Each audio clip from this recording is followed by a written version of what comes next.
同学可不可以介绍一下自己？我叫关佳琪，关就是关羽的关嘛，然后嘉是嘉奖嘉峪关的那个嘉，琪是麒麟的麒。我高中毕业之后就入党，中国共产党一直在走的是一个从来没有经历过的一条路，把马克思主义生搬硬套到中国的时候是实现不了的。我们要把它真正去本土化，我们去把它吸收掉。讲到中国传统文化的话，我们最耳熟能详的就是儒家的学派，就是讲究修身齐家治国平天下，仁义礼智信。I drove around China, 200,000 kilometers. But once I saw the amazing changes in China, what's the historical or philosophical background of this? So that's when I started.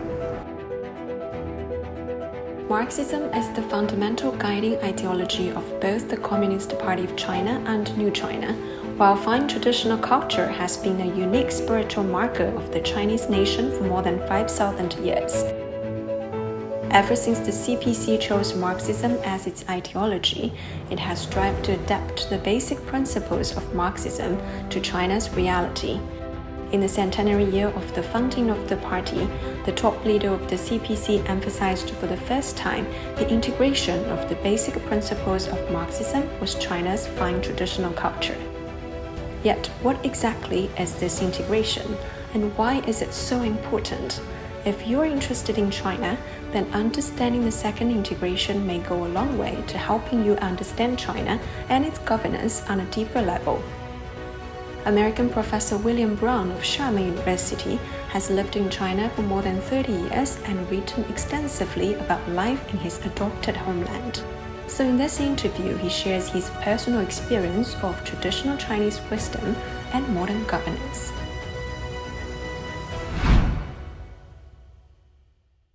Professor Brown, when you first heard of the concept 第二个结合, which translates to the second integration, what were your initial thoughts? Well, my initial thought was, what on earth was the first integration? The first integration was adapting China to Marxism. So the second integration is recognizing that China does have a very rich culture, rich history, rich tradition in government. The longer I'm in China and the more I understand China, the more I realize there's a continuity. China has a continuous history and culture that spans from ancient times to the present day. Prior to the Industrial Revolution, the Chinese nation had long been a world leader in many fields. In your view, what factors contributed to the timing of this new guiding philosophy? China adopted Marxism and the historical factors that forced China to make a radical change, because the world was basically destroying China for 100 years because it was do or die. Now China is prosperous and has changed the living standards of more people than any other nation in history. It comes at 100 years, and it shows that China has confidence and pride in what it's done the past 100 years, and they're going to build upon this for the next 100 years at least.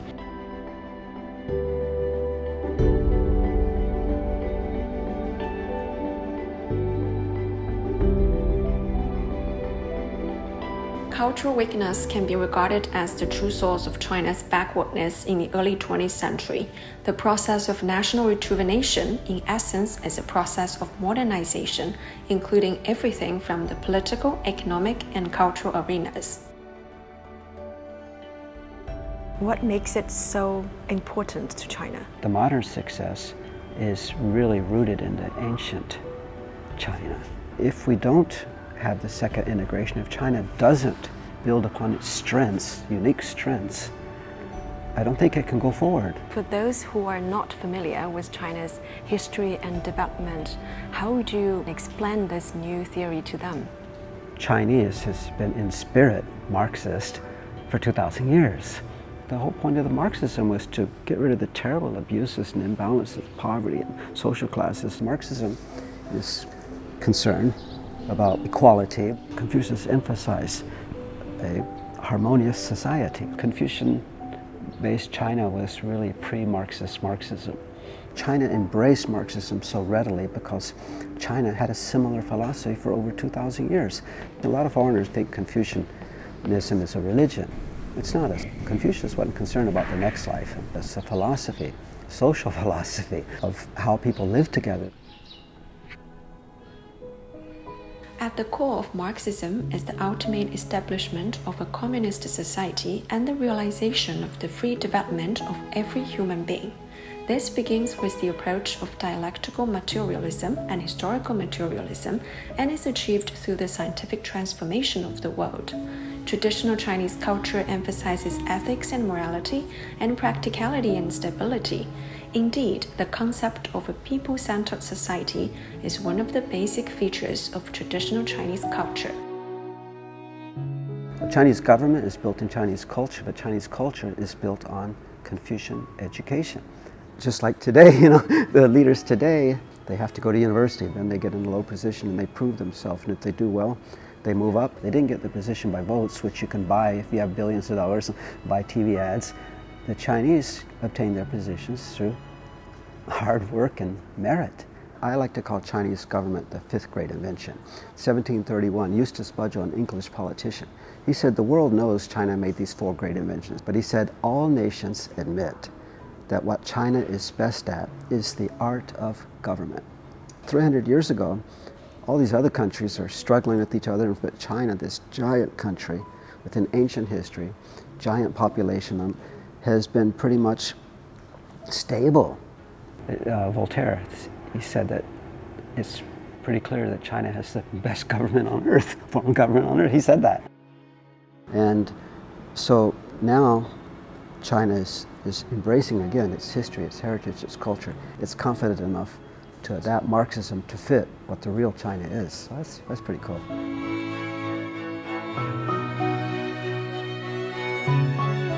Professor Brown attributes China's fast development in just a few decades to the wisdom of its leaders, as well as the diligence and ingenuity of its people. A good example is Xi Jinping being in Liangjiahe when he's 15 years old and 7 years there. He was hungry. They're always hungry. So he saw these things personally and helped resolve these things personally. But it's not just Xi Jinping. To me, throughout Chinese history, this is how it's worked. And these people go from nothing to become a leader. They're solving basic problems, how to help people live better. They're put into positions of responsibility. If they don't use their positions to help people, they don't move up. You don't read about them. But from the Western viewpoint, they always talk about it's the communists on top, the heavy hand of the communist rulers controlling everything, and the country could have never grown like this if that was. But if you have great people and no leadership, no direction, but if China had good leaders, but the people couldn't follow through on the plans, the leaders are useless. So China has both. My Oshang, my hero, is Huang Daopo. In Shanghai 700 years ago, she invented these machines for textiles. In Europe 300 years ago, one of the historians said that Huang Daopo's textile machines were more advanced than those of England in the Industrial Revolution. So you look at history, you see people from the bottom who are very creative. But modern China, my goodness, even better. For example, a lady I've known for 30 years. She came to Xiamen in 1981. She sold fish, she sold pork, she started a rural credit union. Today, this lady with 4 years education has 4 international schools, and she has a biotechnology company. She's also spent millions of dollars helping fight poverty around the country and helping build infrastructure. And every retired person in her hometown, she supports financially. These are the people that built China. What are the aspects of the traditional culture that are timeless? The Chinese love of family. The Chinese, through the centuries, have been very patriotic. They love their country. Everywhere I go in China, people are grateful that they live in a country that's improved, that's prospering. I've always encouraged my friends to come to China. And they come here, some of them nervous, coming to this communist country, and they said, wow, they had no idea China was like this. And people actually smile. One other thing, peace. I admire that Chinese throughout history have emphasized peace. And even Art of War is a perfect, best manual in history for fighting wars. But Sun Tzu said, the best thing is don't fight. Avoid war, if at all possible. And then Lao Tzu, and he said, the use of force is wrong. So war is absolutely the last resort for Chinese.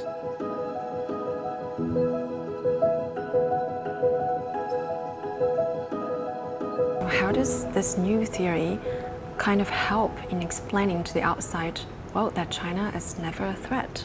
An American missionary and shaman in 1907 wrote a book, and he said, the West talks about China conquering the West. He said that will never happen. By nature and instinct and by history, Chinese are peace-loving people. They like trade and commerce. I think if foreigners understood, Chinese historically have never gone to far countries and engaged in colonialism. China has never sold narcotics like opium at gunpoint. China has never sold tens of millions of slaves. China has never done anything like that. China historically is engaged in peaceful trade with other nations. And there's no record in history of where Chinese have ever used force. The world needs to understand, Chinese are not a danger to the world. But as far as the second integration, I think that what will convince people is China's continued actions. The most important message for China to the world is what it does. And it has been consistent for a long time. Ever since Western countries learned the Chinese secret of gunpowder, it's been hard power, win-lose. And we see this developing countries more and more are getting pretty disgusted with the way they've been treated with some of the richer countries, when they're slowly coming to view China differently because they're seeing China is consistent.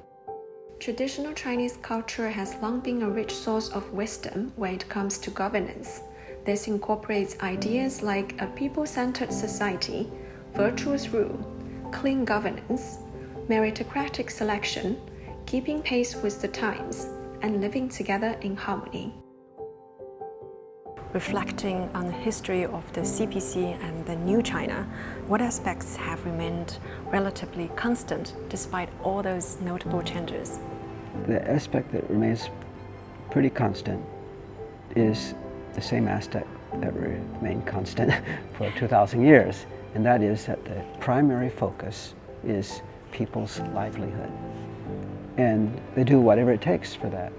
For example, in '94, when I first drove around China, I went to Ningxia, which a UNESCO official said there's no hope, it was so poor. The government was already there building roads. But when I drove around China again in 2019, the same route, I saw amazing changes in every place. The focus is raising people's living standard, helping them to have moderate prosperity, not riches. In the West, they have this feast and famine, up and down, but here's just moderate prosperity, which is more reasonable. And that's based in ancient Chinese philosophy and Taoism. Everywhere I went, Ningxia, Mongolia, Tibet, people were saying, roads first, then riches. So pragmatic, so practical. And this is the mindset of the ancient Chinese who invented everything under the sun to meet practical needs. The Belt and Road is simply exporting roads first, then riches. It's the same idea. He's built that on China's experience.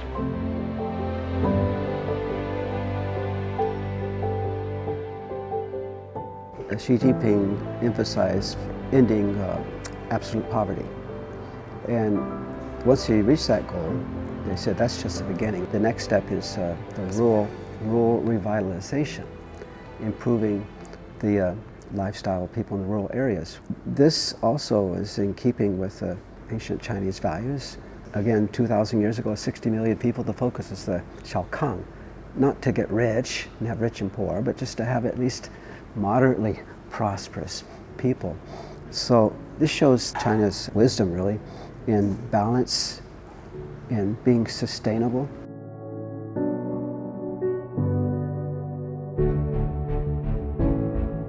I have an interesting book from 100 years ago where agricultural experts came to China and they said they wanted to see how Chinese farmers farm the same pieces of land for 4,000 years. Tiny plots of land, and for 4,000 years it continued to be fertile and fruitful.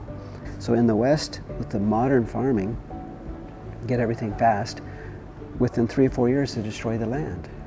But in China, 4,000 years, the same piece of land. Very comprehensive, very scientific. The West is very proud of the Industrial Revolution. That was possible because of the Agricultural Revolution. The Agricultural Revolution was possible because of ancient Chinese farming. The Dutch here in Fujian 500 years ago, they learned about the Chinese plow and about the seed drills 2,000 years ago. These Chinese agricultural practices and inventions 500 years ago made possible the agricultural revolution, and that freed up the population to move to the cities, which made the industrial revolution possible. Today, the government is keeping the focus on agriculture and on feeding the people. So I think this rural revitalization is just the apex. is culminating what China's been trying to do for 2,000 years. As far as the environment is concerned, that's also been part of China's heritage. That's why China agriculture or China society has been so sustainable.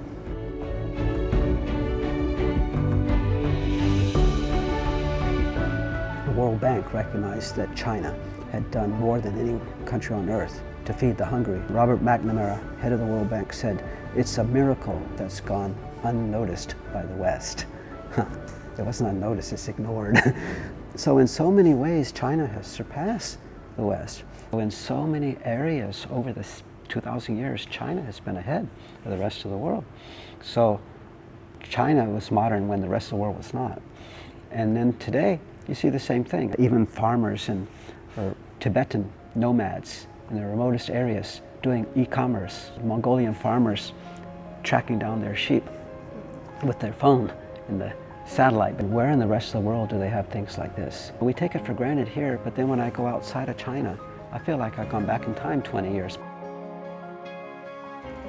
Professor Brown has read almost all of President Xi's publications and observes that since his youth, Xi has placed great importance on the preservation and modernization of traditional Chinese culture. Xi Jinping, this is not new for him. When he went to Zhengding, from the very beginning, before he even went to Zhengding, he researched their history and their culture and collected materials. One of the big things that he recommended they do is write the book, Zhengding Gujin, Zhengding Old and New, because he went around and he said, we need to preserve our history and culture and build on it. And he wanted him to write this new book, he said, because if you forget your history, you don't understand today, and if you don't understand today, how can you build for the future? So even back then, when he's in his late 20s and early 30s, he's trying to integrate respect and understanding of Chinese history and culture into modern life. And then when he came to Fujian, same thing. He researched the history, the heritage, the culture. When he went to Ningdao, he found the Shub minority, or the poorest of the poor. And he emphasized preserving their culture, especially the music. Now, Zhengding, every corner of the place is modern and developed, and the people are happy and proud of their heritage. So it's the same with China.